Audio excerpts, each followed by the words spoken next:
আসসালামু আলাইকুম। আশা করছি আপনারা সবাই অনেক ভালো আছেন। আজকের পর্বে আপনাদেরকে তৈরি করে দেখাবো মিনি চিকেন পার্সেল। খুবই সহজ এবং মুখরোচক একটা নাস্তা। বিকেলে চায়ের টেবিলে অথবা বাচ্চার টিফিনে আপনারা এটা পরিবেশন করতে পারেন, অথবা একবারে বেশি করে বানিয়ে রেখে দিলে হঠাৎ মেহমানদারি বা আসছে রমজানেও খুব কাজে দিবে। আশা করছি আমার আজকের এই সিম্পল কিন্তু খুব মজাদার রেসিপিটা আপনাদের ভালো লাগবে। চলুন তাহলে শুরু করা যাক।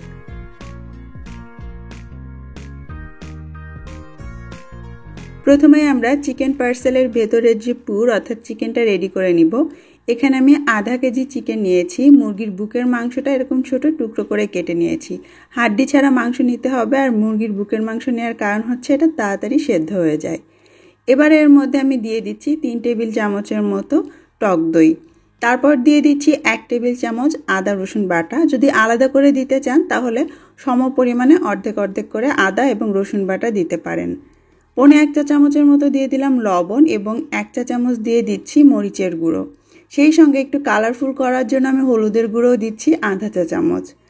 এবার এর মধ্যে দিয়ে দিচ্ছি গরম মশলার গুঁড়ো। খুবই সিম্পল গরম মশলা। এখানে দারুচিনি, এলাচ আর লবঙ্গ একসঙ্গে গুঁড়ো করে নেওয়া আছে। আপনারা চাইলে অন্য যে কোনো মশলা এতে দিতে পারেন, যেমন ধনে গুঁড়া, জিরে গুঁড়া, চাট মশলা ইত্যাদি। এবারে এই সমস্ত কিছু একসঙ্গে খুব ভালো করে মিশিয়ে নিতে হবে। যখন মাংসের টুকরোর গায়ে মশলাগুলো খুব সুন্দরভাবে কোট হয়ে যাবে তখন এটাকে ঢেকে রেখে দিতে হবে আধা ঘন্টার জন্য। চিকেনটা মেরিনেট হতে হতে এবারে আমরা পার্সেলের বাইরের আবরণের জন্য ময়দার ডো মাখিয়ে নিব। তার জন্য একটা বাটিতে আমি 2 কাপ ময়দা নিয়ে নিচ্ছি। চাইলে আটা দিয়েও করা যায়, তবে এই ধরনের খাবার ময়দা দিয়ে করলে বেশি ক্রিস্পি এবং টেস্টি হয়। 2 কাপ ময়দার সঙ্গে আমি আধা চা চামচ থেকে একটুখানি বেশি লবণ দিয়ে ভালো করে মিশিয়ে নিচ্ছি। আপনারা যদি পছন্দ করেন তাহলে এর মধ্যে কালো জিরাও দিতে পারেন, কোনো সমস্যা নেই। তারপর এর মধ্যে তেল দিয়ে দিচ্ছি 1.5 টেবিল চামচ। চাইলে ঘি বা গলানো বাটারও দেয়া যাবে। তারপরে ময়দার সঙ্গে খুব ভালোভাবে এই তেলটাকে মিশিয়ে নিতে হবে। হাতের আঙুল দিয়ে এভাবে ডলে ডলে মেশাবেন, তাহলে খুব সহজেই তেল মিশে যাবে এবং দানা বেঁধে থাকবে না। যখন তেল আর ময়দা খুব ভালোভাবে মিশে যাবে তখন এর মধ্যে পানি দিতে হবে। 2 কাপ ময়দার জন্য আমি প্রথমে হাফ কাপ পানি দিচ্ছি। আমার টোটাল হাফ কাপ এবং আরও 1.5 টেবিল চামচ পানি লেগেছে। অর্থাৎ এই খামিরটা আমাদেরকে কিছুটা শক্ত করে বানাতে হবে, তবে সিঙ্গারার খামির যেমন অনেক শক্ত করে বানাই ওরকম না। 2 কাপ ময়দার জন্য হাফ কাপ পানি দিয়ে শুরু করবেন। দরকার হলে আরও 1 টেবিল চামচ বা 2 টেবিল চামচ পানি এক্সট্রাতে দিয়ে দিতে হবে। তারপর প্লেটটা পরিষ্কার হয়ে আসা পর্যন্ত এটাকে ভালো করে মথে নিতে হবে এবং এটাকে অবশ্যই রেস্টে রেখে দিতে হবে কমপক্ষে আধা ঘন্টার জন্য। এই সময়ের মধ্যে আমাদের খামিরটা আরও একটু নরম হবে। এটাকে অবশ্যই ঢেকে রাখতে হবে, নাহলে ওপর থেকে ড্রাই হয়ে যাবে। খামিরটা রেডি হতে হতে এবারে আমরা যে চিকেনটা মেরিনেট করে রেখেছিলাম সেটা রান্না করে নিব। তার জন্য একটা ফ্রাই প্যানে আমি 2 টেবিল চামচের মতো বাটার গলিয়ে নিচ্ছি। চাইলে তেল বা ঘিও ব্যবহার করা যাবে। বাটারটা গলিয়ে নিয়ে চুলার আঁচ মিডিয়ামে রেখে আমি এর মধ্যে দিয়ে দিচ্ছি সেই মেরিনেট করা চিকেনটাকে ঢেলে দিয়ে একটু সমান করে এই পাত্রের তলা দিয়ে বিছিয়ে দিতে হবে। চুলার আঁচটা অবশ্যই মিডিয়ামে রাখতে হবে। খুব বেশি লো করবে না, তাতে চিকেন থেকে বেশি পানি বের হবে আর পরবর্তীতে চিকেন ড্রাই হয়ে যাবে। আর যদি খুব বেশি হাই হিটে রাখেন তাহলে কিন্তু চিকেন সেদ্ধ হওয়ার আগেই পানি শুকিয়ে যাবে। 5-7 মিনিট এভাবে মাঝারি আঁচে রান্না করে নেওয়ার পর চিকেনগুলোকে উল্টে পাল্টে দিতে হবে, যাতে সব চিকেন সমানভাবে তাপ পায় এবং রান্না হতে পারে। এইভাবে মিডিয়াম আঁচে নেড়ে চেড়ে চিকেন থেকে বের হওয়া পানিটা শুকানো পর্যন্ত এটাকে রান্না করে নিতে হবে। বাড়তি কোনো পানি এতে দেয়া লাগবে না। যখন দেখবেন চিকেনটা সেদ্ধ হয়ে গিয়েছে এবং চিকেন থেকে বের হওয়া পানিটাও বেশ টেনে এসেছে, তেল দেখা যাচ্ছে, সেই পর্যায়ে আপনি এটাকে চাইলে নামিয়ে ফেলতে পারেন। তবে এর মধ্যে আমি কিছু সবজি দিব, যেমন পেঁয়াজ, ক্যাপসিকাম এবং পেঁয়াজের কলি দিচ্ছি। পেঁয়াজটাকে মশলা নয় সবজি হিসেবে এখানে ব্যবহার করা হচ্ছে। সাথে একটা কাঁচামরিচ কুচি করেও দিয়ে দিলাম। যদি বাচ্চাদের জন্য করেন তাহলে এটা অ্যাভয়েড করতে পারেন। এবার এই সমস্ত কিছু একসঙ্গে নেড়ে চেড়ে একটু রান্না করে নিব, ম্যাক্সিমাম 1 থেকে 2 মিনিটের জন্য। কারণ পরে যে সবজিগুলো আমরা দিলাম এগুলোকে আমরা সেদ্ধ করব না, একটু ক্রাঞ্চি অবস্থাতেই নামিয়ে নিব। আমার চিকেনের পুর রেডি হয়ে গিয়েছে। এখন আমি এটাকে নামিয়ে ঠান্ডা করে নিচ্ছি। এরই মাঝে আমরা ময়দার যে খামিটা তৈরি করে রেখেছিলাম সেটাও রেডি হয়ে গিয়েছে। দেখুন আগে থেকে কিন্তু এটা আরও একটু সফট হয়ে গিয়েছে। এবার হালকা করে একটু মথে নিয়ে তারপরে এই খামির থেকে আমরা ছোট ছোট কিছু বল বানিয়ে নিব। আপনি যেরকম সাইজে বড় অথবা ছোট করে পার্সেলগুলো বানাতে চান সেই হিসাব মতো আপনাকে এইভাবে ছোট ছোট বল ছিঁড়ে নিতে হবে। আমি 2 কাপ ময়দা যে খামির তৈরি করেছিলাম তাতে এই সাইজের 9টা করে বল ছিঁড়ে নিব। এবার প্রত্যেকটা বলকে আমাদের পাতলা রুটির মতো করে বেলে নিতে হবে। পরোটার মতো অত মোটা করব না, আবার একদম ফিনফিনা পাতলাও করব না। রেগুলার রুটি আমরা যেরকম করে বেলি সেভাবেই বেলবো, তবে চেষ্টা করব একটু চৌকো করে রুটিটাকে বেলে নেয়ার। রুটিটা বেলা হয়ে গেলে 4 ধার সমান করার জন্য একটা স্কেলের সাহায্যে আমি কেটে নিচ্ছি। চৌকো করেই কেটে নিতে হবে এবং এক এক পাশ আমি 15 থেকে 14 সেন্টিমিটার লম্বা করে কেটে নিচ্ছি। তারপর ঠিক মাঝ বরাবর আবার স্কেল বসিয়ে আমি এটাকে দুভাগ করে নিচ্ছি। এখানে আমাদের ঠিক 2টো পার্সেল হবে। এইবার এই পার্সেলের মাঝামাঝি আমি একটুখানি টমেটো কেচাপ দিয়ে দিচ্ছি। আপনার পছন্দ মতো যে কোনো সস আপনি এখানে ব্যবহার করতে পারেন, চাইলে মেয়োনিজ বা হোয়াইট সসও নিতে পারেন।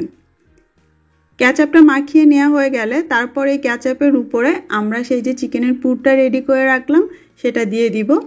আপনি যদি পছন্দ করেন তাহলে ওপর দিয়ে কিছুটা চিজ দিয়ে দিতে পারেন, বিশেষ করে বাচ্চাদের জন্য করলে ওরা খুব পছন্দ করবে। আবার যদি না চান তাহলে বাদ দিতে পারেন। আর সাইডে একটু পানি লাগিয়ে নেবেন, তাহলে খুব সহজেই এইভাবে চাপ দিয়ে আপনি লাগিয়ে ফেলতে পারবেন। খেয়াল করবেন কোথাও যেন ফাঁকা না থেকে যায় এবং সুন্দরভাবে চারপাশটা লেগে যায়। যে অংশটা বাড়তি থাকবে সেই অংশের মাঝ বরাবর একটু ছুরি বা এভাবে রোলার দিয়ে কেটে নিতে হবে।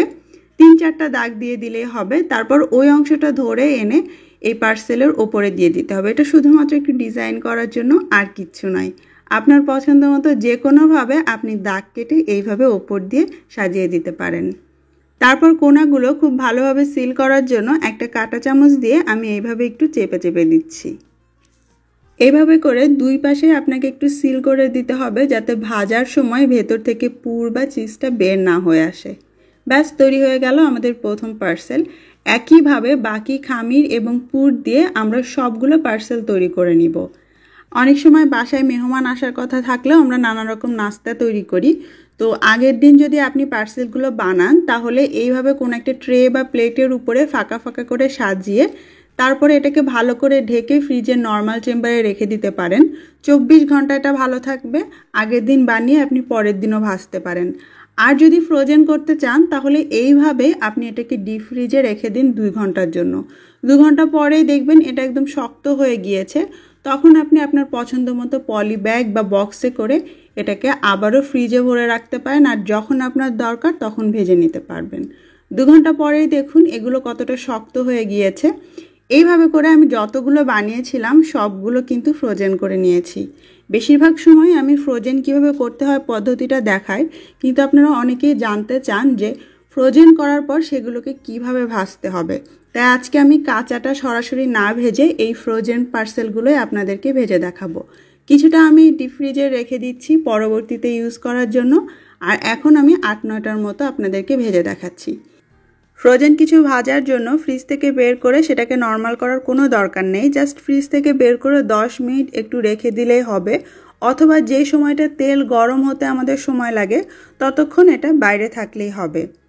আর ফ্রোজেন কিছু ভাজার জন্য সব থেকে বড় যে ট্রিক্স সেটা হচ্ছে তেলটাকে খুব ভালোভাবে গরম করে নেওয়া।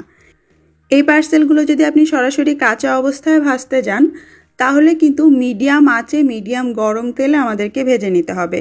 কিন্তু যখন আপনি ফ্রোজেন পার্সেলগুলো ভাজবেন তখন মিডিয়াম আঁচেই তেলটাকে খুব ভালো মতো গরম করে নিতে হবে, কারণ ঠান্ডা পার্সেল যখন গরম তেলে পড়বে অটোমেটিক তেলের তাপ অনেকটাই নেমে আসবে।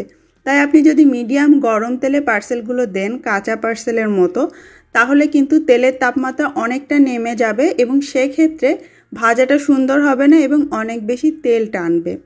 এই জন্য যে কোনো ফ্রোজেন কিছু আপনি যখন ভাজবেন যেরকম তাপমাত্রায় ভাজার কথা তার থেকে একটু বেশি গরম করে নিয়ে তেল, তারপরেই ফ্রোজেন জিনিসগুলো তাতে দিবেন।